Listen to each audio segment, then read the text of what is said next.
الحمد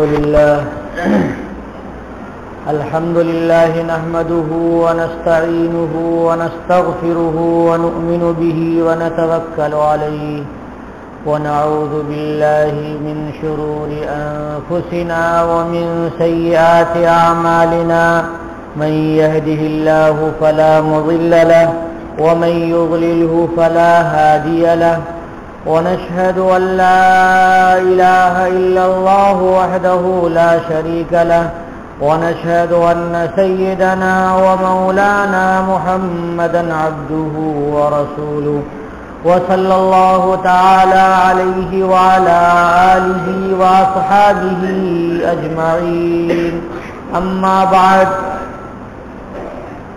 عن أنس رضي الله تعالى عنه أنه قال كان رسول الله صلى الله عليه وسلم من أحسن الناس خلقا. محترم سامعین کرام، مغرب کی نماز کے بعد کا وقت بہت مختصر سا رہتا ہے. اس میں کھانا پینا اور تراویح کی تیاری بھی رہتی ہے، اس لیے زیادہ لمبا بیان کرنا نہ تو میرا ارادہ ہے اور نہ وقت کا تقاضا ہے. اس لیے میں مختصر طور پہ جناب محمد رسول اللہ صلی اللہ علیہ وسلم کی صرف ایک صفت کو بیان کرتا ہوں. رسول اللہ صلی اللہ علیہ وسلم کو اللہ تبارک و تعالیٰ نے جامع صفات بنایا تھا کہ انسانیت کے اندر، انسانوں کے اندر جو سب سے اچھی عادت اور اچھی سے اچھی خصلت ہو سکتی تھی وہ نبی کریم صلی اللہ علیہ وسلم کے اندر جمع تھی. اللہ کے نبی صلی اللہ علیہ وسلم کو ظاہری اعتبار سے بھی اللہ تبارک و تعالیٰ نے بڑا حسین اور جمیل بنایا تھا، اور باطنی اعتبار سے بھی سرکار دو عالم صلی اللہ علیہ وسلم اتنے پاک اور اتنے منزہ اور اتنے کلین تھے کہ اتنا صاف کوئی انسان ہو نہیں سکتا روئے زمین کا. سرکار دو عالم صلی اللہ علیہ وسلم کے من جملہ اخلاق میں سے ایک خلق ہے حلم. حلم کے ایک خلق ہے حلم. حلم کے معنی ہے برداشت کرنا، یعنی کبھی کسی سے تکلیف پہنچ جائے تو اسے برداشت کر لینا، اور کبھی کسی سے کوئی زد پہنچ جائے تو اسے برداشت کر لینا. وہ آدمی کے ساتھ رہتا ہے، انسان کے ساتھ رہتا ہے تو کبھی کسی کی بات سے تکلیف ہو جاتی ہے، کبھی کسی کے فعل سے کام سے تکلیف ہو جاتی ہے، کبھی کسی کے سلوک سے تکلیف ہو جاتی ہے انسان کو. تو نبی کریم صلی اللہ علیہ وسلم کے اندر اللہ تبارک و تعالیٰ نے حلم عطا کیا تھا، بردباری عطا کی تھی کہ آپ صلی اللہ علیہ وسلم کو بڑے سے بڑے لوگوں نے آزما کر کے دیکھ لیا، شریر سے شریر لوگوں نے آزما کر کے دیکھ لیا، لیکن حضور اکرم صلی اللہ علیہ وسلم کو غصہ نہیں آتا تھا. ایک صحابی نے آپ صلی اللہ علیہ وسلم کے پاس آ کر کے کہا کہ یا رسول اللہ کوئی نصیحت فرما دیجئے، تو حضور نے صرف ایک نصیحت فرمائی اور وہ فرمایا لا تغضب، غصہ نہ ہو. یہی ایک نصیحت انسان کے اس صحابی کی زندگی میں تبدیلی پیدا کر دی. اگر انسان اب یہ سوچ لے کہ مجھے غصہ نہیں ہونا ہے تو وہ انسان کامیاب ہو جاتا ہے، وہ انسان اجتماعیت کی زندگی گزارنے میں اعلیٰ نمایاں ہو جاتا ہے. کہ مثال کے طور پہ امام صاحب ہیں، اگر امام صاحب برداشت نہ کریں تو 2 دن بھی امامت نہیں کر سکیں گے، اور اگر ٹرسٹ میں جو ذمہ دار حضرات ہیں وہ برداشت نہ کریں تو وہ 4 دن بھی نہیں رہ سکتے ہیں. اور گھر کے اندر بھی بہت ساری الجھنیں ہوتی ہیں، بہت سارے معاملات ہوتے ہیں. معاشرتی زندگی میں ایسی پریشانیاں ہوتی ہیں کہ سب کا حل ایک ہے کہ انسان برداشت کر لے، اور برداشت کر کے اور اسے گزار دے. وہ پانی کے گھونٹ کی طرح تلخ سے تلخ چیزوں کو پی لے، وہی انسان کامیاب ہے. آپ دیکھیے نبی کریم صلی اللہ علیہ وسلم کی زندگی میں حضرت انس رضی اللہ تعالیٰ عنہ کہتے ہیں کہ میں نے سرکار دو عالم صلی اللہ علیہ وسلم کی خدمت 7 سال یا 9 سال تک کی، لیکن آپ صلی اللہ علیہ وسلم نے کبھی مجھے ڈانٹا نہیں، کبھی مجھے ڈپٹا نہیں، کبھی مجھے جھڑکا نہیں۔ یہ ہے نبی کریم صلی اللہ علیہ وسلم کی صفت برداشت کے بچے تھے، اور کہتے ہیں کہ میں عام بچوں کی طرح تھا اور میں شرارتیں کیا کرتا تھا، لیکن حضور کچھ نہیں کہتے تھے۔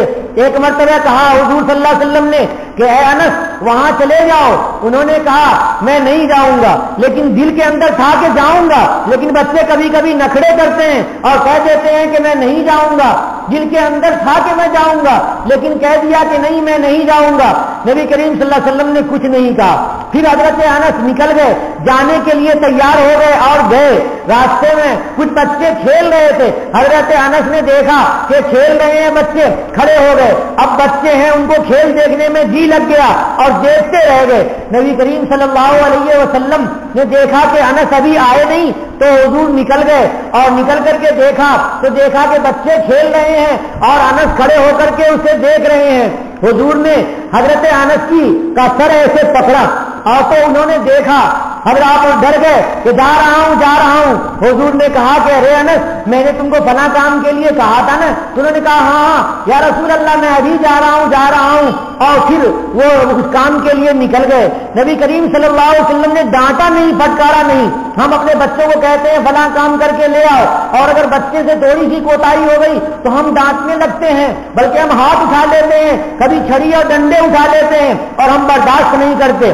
ہم اگر استاد ہیں اور ہمارے پاس قوم کے بچے آئے ہوئے ہیں تو ہم اسے امانت نہیں سمجھتے، اپنا بچہ نہیں سمجھتے، بس اسے تھوڑی غلطی پہ اسے مارنے لگتے ہیں، ڈانٹنے لگتے ہیں۔ نہیں، یہ نبی کریم صلی اللہ علیہ وسلم کا طریقہ نہیں۔ جناب محمد رسول اللہ صلی اللہ علیہ وسلم کا طریقہ دیکھو کہ ایک یہودی آیا یا ایک کوئی نصرانی آیا، وہ نبی کریم صلی اللہ علیہ وسلم کے پاس مہمان ٹھہرا، کھانا بھی کھایا اور سویا بھی حضور کے پاس، اور جاتے ہوئے اس نے بدبختی کی، کمبختی کی، اس نے بستر پہ پیخانہ کر دیا اور وہ چلا گیا، اور جاتا رہا بھاگتا رہا کہ کہیں پکڑا جاؤں گا تو صحابہ کرام پکڑ لیں گے اور پٹائی کریں گے۔ لیکن تھوڑی دیر کے بعد اسے یاد آیا کہ ارے وہ جو میرا فلاں تھیلا تھا وہ تو میں نے وہیں پہ چھوڑ دیا۔ پھر وہ دوڑا آیا تو دیکھا کہ نبی کریم صلی اللہ علیہ وسلم بستر کو لیے ہوئے ہیں اور پانی ڈال کر کے اپنے ہاتھ سے تہخانے کو دھل رہے ہیں۔ جب اس آدمی نے دیکھا تو اس کے رونگٹے کھڑے ہو گئے۔ اس کو نبی کریم صلی اللہ علیہ وسلم نے ڈانٹا نہیں، حضور نے مارا نہیں، حضور نے جھڑکا نہیں، حضور نے تنبیہ نہیں کی، حضور نے لال پیلے نہیں ہوئے، حضور نے اپنی آنکھ بھی نہیں دکھائی۔ نبی کریم صلی اللہ علیہ وسلم کے اس اخلاق کو دیکھ کر کے وہ آ گیا اور اس نے کہا کہ یا رسول اللہ مجھے کلمہ پڑھا لیجئے، مجھے ایمان میں داخل کر لیجئے۔ جناب محمد رسول اللہ صلی اللہ علیہ وسلم کے سامنے صحابہ کرام کی جماعت بیٹھی ہوئی ہے۔ ایک آدمی آیا، وہ دیہاتی تھا، آتے ہی اس نے اپنی چادر لی اور چادر لے کر کے حضور کے گلے میں ڈال دیا اور اس چادر کو لپیٹنا شروع کیا، یہاں تک کہ نبی کریم صلی اللہ علیہ وسلم کا چہرہ سرخ ہو گیا اور گردن پہ شکن اور گردن لال ہو گئی، سرخ ہو گئی، اتنی تیز چادر اس نے پکڑا اور کہہ رہا ہے کہ تم اپنے مال میں سے مجھے کیوں نہیں دیتے ہو، اپنے باپ کے مال میں سے ترکہ میں سے مجھے کیوں نہیں دیتے ہو؟ نبی کریم صلی اللہ علیہ وسلم نے کہا ہاں میں دیتا ہوں تمہیں، استغفر اللہ، ارے تھوڑا چھوڑو تو صحیح، میں دوں گا تمہیں۔ وہ ایسے ہی پکڑے رہا۔ نبی کریم صلی اللہ علیہ وسلم نے ایک صحابی کو حکم دیا کہ بھائی اٹھو، یہ 2 اونٹ لے کر کے اس کو دے دو۔ ایک اونٹ پہ جو رکھ دیا اور جو بھر دیا، اور دوسرے اونٹ پہ کھجور لاد دیا اور 2 اونٹ اس اعرابی کو دیا۔ نبی کریم صلی اللہ علیہ وسلم کہہ رہے ہیں اور وہ اعرابی لیا اور اونٹ لے کر کے چل پڑا۔ سارے صحابہ کرام دیکھ رہے ہیں کہ نبی کریم صلی اللہ علیہ وسلم نے کس طرح سے برداشت کیا، حضور اکرم صلی اللہ علیہ وسلم نے کس طرح سے اس کو کچھ نہیں کہا، اس کی دولت یہاں پہ رکھی ہوئی نہیں تھی، اس کے کمائے ہوئے پیسے نبی کریم صلی اللہ علیہ وسلم کے پاس نہیں رکھے ہوئے تھے، کوئی رشتہ داری نہیں تھی، کوئی تعلق نہیں تھا کہ آ کر کے وہ مانگتا، کیوں مانگا، اس کی کیا ضرورت تھی؟ صحابہ کرام موجود تھے، کوئی بھی انہیں پکڑ لیتا کہ ارے تو یہاں پر فقیر کی طرح مانگنے کے لیے آیا اور یہاں حضور کو ستا رہا ہے، تیری کیا ہمت ہے؟ کسی صحابی کو حضور نے یہ نہیں کہا، کہ اس سے انتقام لے لو، بلکہ کہا کہ ان کو 2 اونٹ دے دو اور ایک اونٹ پہ 2 بھر دو اور جو لاد دو اور دوسرے اونٹ پہ کھجور لاد دو۔ اس طرح سے وہ جا رہا ہے۔ نبی کریم صلی اللہ علیہ وسلم کے پاس صحابہ کرام کی بڑی جماعت ہے۔ حضور نے کہا انصرفوا علی برکت اللہ، کہ چلو لوٹو اللہ تبارک و تعالیٰ کی برکت پر، کہ اللہ تبارک و تعالیٰ نے اس کے لیے میرے پاس رکھا تھا اور اس نے مجھ سے مانگا اور میں نے اسے دے دیا۔ تو یہ نبی کریم صلی اللہ علیہ وسلم کا حلم تھا، قوت برداشت تھی کہ آپ چلتے تھے، راستے میں جا رہے ہیں اور آپ کے اوپر کوڑا پھینک دیا جا رہا ہے، نجاست پھینک دی جا رہی ہے، پھر بھی آپ برداشت کر رہے ہیں۔ ایک عورت مسلسل آپ کے اوپر کوڑا ڈال دیا کرتی تھی، نبی کریم صلی اللہ علیہ وسلم گزرے تو دیکھا کہ آج کسی نے نہیں ڈالا، تو پوچھا کہ بھائی کیا ہوا؟ تو معلوم ہوا کہ اس عورت کی طبیعت خراب ہو گئی ہے۔ تو حضور اس کے پاس گئے اور کہنے لگے کہ کیسی طبیعت ہے، آج تم نے کوڑا نہیں پھینکا تو میں نے سوچا کہ تمہاری خیریت پوچھ لوں۔ یہ ہے نبی کریم صلی اللہ علیہ وسلم کے اخلاق۔ حضرت مولانا حسین احمد مدنی رحمت اللہ علیہ جو دارالعلوم دیوبند کے شیخ الحدیث رہے، دارالعلوم دیوبند کے صدر مدرس رہے اور مجاہد آزادی ہیں، جن کو آپ جانتے ہیں، حضرت شیخ الاسلام سب سے اخیر میں آفی کے پرنامبٹ میں آئے ہیں۔ وہ جو مریض صاحب ہیں ان کے مکان میں وہ ٹھہرے تھے، اس کے بعد جب دیوبند گئے تو انہوں نے کوئی سفر نہیں کیا، اس کے بعد وہ اللہ کو پیارے ہو گئے۔ ان کا حال کیا ہے کہ ٹرین میں جا رہے ہیں، سفر کر رہے ہیں اور ایک آدمی بازو میں ہے، وہ گیا بیت الخلا استنجا کرنے کے لیے اور وہاں سے واپس آ گیا اور چہرہ بگاڑے ہوا ہے۔ کہا کہ پوچھا حضرت نے کہ بھائی چہرہ کیوں بگاڑے ہوئے ہو، کیوں اتنے غصے میں ہو؟ کہا کہ میں گیا بیت الخلا تو دیکھا کہ لوگوں نے اسے خراب کر رکھا ہے اور وہ صاف نہیں ہے، اب مجھے ضرورت ہے تہخانہ کرنے کی اور میں پریشان ہوں، کیا کروں؟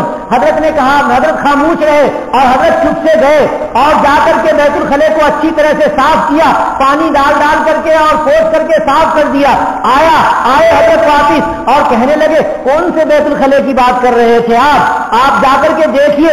میں نے دیکھا تو وہاں تو کوئی نجاست ہے نہیں۔ وہ آدمی گیا اور جا کر کے اور اپنی حاجت پوری کی، تہخانہ کیا، پیشاب کیا اور لوٹ کر کے آیا اور رونے لگا کہ حضرت آپ کو اخلاق اللہ تبارک و تعالیٰ نے نبی کریم صلی اللہ علیہ وسلم کے دے رکھے ہیں اور آپ نے ہمارے لیے اتنی بڑی زحمت برداشت کی، اتنی بڑی زحمت برداشت کی۔ آدمی اگر چھوٹا ہو، آدمی اگر کم پیسے والا ہو، آدمی اگر یہی کام کرتا ہو صاف صفائی کا، اگر وہ جا کر کے بیت الخلا صاف کرے تو کوئی بڑی بات نہیں ہے، لیکن آدمی بڑا ہے اور بہت بڑا ہے، ہندوستان کا مجاہد اعظم ہے، آزادی ہند میں اس کا بہت بڑا حصہ ہے، مالٹا کی جیل میں وہ رہ کر کے آیا ہے اور اپنا سر کٹانے کے لیے وہ ہر وقت سامنے رہتا ہے، اپنے سینہ کو انگریزوں کے سامنے کھولے ہوئے رہتا ہے کہ پہلے مجھے گولی مارو، اس کے بعد تم ہمارے مسلمان بھائیوں کو کچھ کہو گے۔ ان کا یہ حال ہے۔ دارالعلوم دیوبند کے صدر مدرسین ہیں، ہندوستان کے بہت بڑے مفتی اعظم ہیں کہ جن کے فتوے سے پورے ہندوستان کے انگریزوں کو لرزہ برپا ہو گیا تھا۔ ان کا یہ حال ہے۔ انہوں نے کہاں سے سیکھا؟ جناب محمد رسول اللہ صلی اللہ علیہ وسلم کی زندگی سے سیکھا۔ آئیے مسلمانوں، ہم بھی نبی کریم صلی اللہ علیہ وسلم کی سنت کے مطابق اپنے اندر قوت برداشت پیدا کریں۔ اگر ہماری اولاد اگر کوئی تکلیف پہنچائے تو ہم اسے برداشت کر لیں، اگر کوئی بھائی ہمیں گالی دے دے تو ہم اسے برداشت کر لیں، اگر بیوی سے تکلیف ہو جائے تو ہم برداشت کر لیں، اگر بھائیوں سے تکلیف ہو جائے تو ہم برداشت کر لیں، اگر پڑوسیوں سے تکلیف ہو جائے تو ہم برداشت کر لیں، اگر میٹنگ میں ممبروں سے تکلیف ہو جائے تو ہم برداشت کر لیں۔ اگر نبی کریم صلی اللہ علیہ وسلم کی صرف یہی صفت ہم نے اپنا لی تو ہم بڑے کامیاب مسلمان ہو جائیں گے۔ ہر ایک ہم سے محبت کرنا شروع کر دے گا اور ہر ایک کے اندر ہم محبوب ہو جائیں گے۔ نبی کریم صلی اللہ علیہ وسلم کی ایک صفت اپنا کر کے بھی انسان دنیا کا ولی بن سکتا ہے۔ وآخر دعوانا ان الحمد للہ رب العالمین۔